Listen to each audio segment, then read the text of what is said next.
experience the smell of pseudomonal leg infections or and poop and vomit. Dr. Yu, what do you do here at the hospital?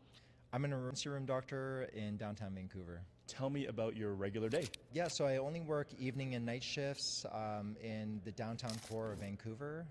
We see a little bit of everything from every different patient population, whether it's a young professional, an elderly person, a young baby, people who are ultra wealthy to the ultra poor, people who suffer from substance use disorder, people coming in with acute injuries from the mountains. We kind of see it all. It's an amazing job, and I think one of the best parts about it is the variety that we see. What is your favorite thing to do after a night or an evening shift? Sleep.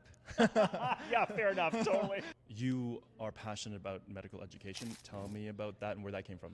Part of what I love doing in the emergency department is teaching residents and medical students, and recently I've been doing a lot of stuff on social media, and it's important for physicians to be able to educate the public of things that they should worry about, ways to prevent injuries, things that they can do to improve their own lives. And yeah, I think if I can make a positive difference in one person's life, I would consider that as a win.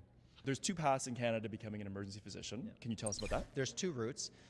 One way is going a 5-year residency through the Royal College of Physicians and Surgeons. That's the route that I took. And the other route is doing 2 years of family medicine followed by 1 year of emergency medicine focused training.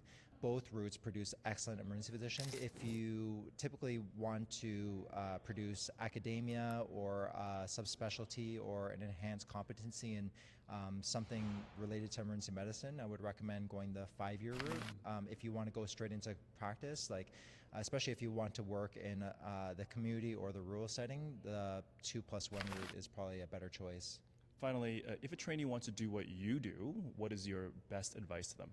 I would suggest that you shadow a bunch of people from all different specialties, get to know what their bread and butter is, and spend a lot of time in the emergency department. Get to understand what the pace is like. A lot of people romanticize what it's like to work in the emergency department based on what they've seen on TV, but I think once you actually get into the trenches, so to say, and experience the smell of pseudomonal leg infections and poop and vomit, and then you also have to deal with patient violence and verbal abuse front hand, it can turn a lot of people off and burn people out. Also, get a sense for direct patient encounter. Like those encounters can be incredibly intense, and you're hearing some of the most intimate details of patients' lives. That's one of the things that I love about my job the most. But sometimes it can be a little bit too intense for people.